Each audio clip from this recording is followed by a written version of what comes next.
Olá pessoal, tudo bem com vocês? Espero que sim. Hoje a gente vai dar continuidade no nosso assunto, mais especificamente hoje a gente vai falar sobre a questão da ética no período pós-guerra. É o nosso capítulo 2 de filosofia, né, do livro 2. E anteriormente, né, no capítulo 1, a gente falou sobre a questão da ética no período da guerra. Quando a gente estava falando sobre isso, a gente falou muito sobre a questão, né, do pensamento voltado a respeito da permanência da existência, né, da humanidade dentro da pessoa humana. Ou seja, a ética ela surge no período de guerras para evitar que haja uma bestialidade da humanidade, ou seja, que os seus sentimentos mais animais sejam expostos durante o período da guerra. Então essa ideia ela vai se tornar forte e por isso surge, né, uma necessidade de se criar esses argumentos, se criar essa ideia. Além disso, a gente também, né, falou sobre a questão de como o ser humano acaba se envolvendo com algumas questões do período da guerra e a necessidade de se criar algumas regras, digamos assim, de certo modo, né, para que os seres humanos possam vivenciar de uma forma mais, digamos, de uma forma mais segura a sua humanidade, né, no período de guerra. Isso porque, é claro, quando a gente fala sobre essa ideia do período de guerra, a gente percebe que é muito comum, né, nesse período de conflito, a humanidade acabar esquecendo um pouco a, de si mesmo e acabar, né, sendo levada ali pelo momento, né, pela raiva, pela fúria.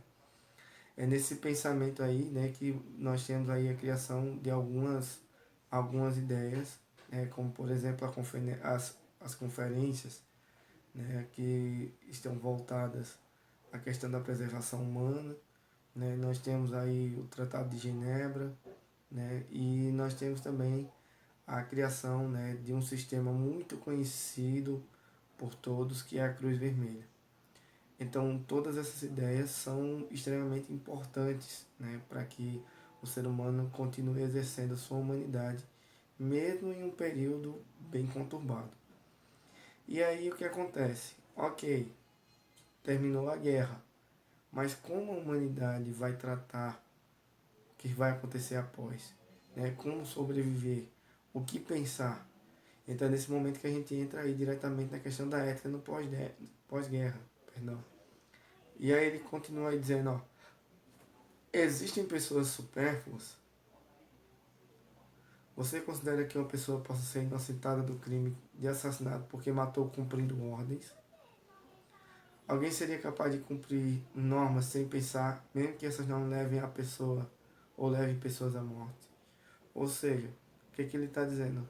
Cara, você é subalterno de alguém e alguém ordenou que você realizasse um assassinato. E aí, você, ou aliás, essa pessoa, ela pode ser inocentada do crime porque ela estava cumprindo especificamente ordens, ou tipo, ela nem pensou, simplesmente pelo fato de que a, as ordens, né, elas vão partir de alguém que seja superior, e aí nessa ideia a pessoa nem pensou, ela apenas estava reproduzindo aquilo que estava sendo colocado. Então essa ideia ela é extremamente importante, né? E aí a gente continua aqui e a gente pode perceber aqui, ó, reflexões dentro da guerra. Aqui aí, ó, o homem é realmente ser livre? Diante do caos instaurado pela Segunda Guerra Mundial, podemos nos perguntar a respeito da liberdade? São algumas ideias. Nós podemos nos perguntar a respeito da liberdade, né? Podemos nos considerar livres. O que é liberdade? Como eu posso entender a liberdade? Né? Então são alguns princípios. E aí ele continua aí. Podemos nos perguntar a respeito da liberdade, pois quem, dentre todas as pessoas, de todas as nações que se envolveram na guerra, quis, decidiu, aceitou ou desejou estar envolvido na guerra? Então ele está perguntando, as pessoas que foram para a guerra, elas foram porque elas desejaram ir, porque elas precisavam ir, ou porque elas foram obrigadas a ir. Então perceba que ele dá algumas opções, né? E nesse sentido ele continua, né? Escolheria o homem deliberadamente pelo sofrimento, ou seja, a pessoa de todo o seu conhecimento, toda a sua sapiência, ela escolheria sofrer numa guerra simplesmente porque está acontecendo, né?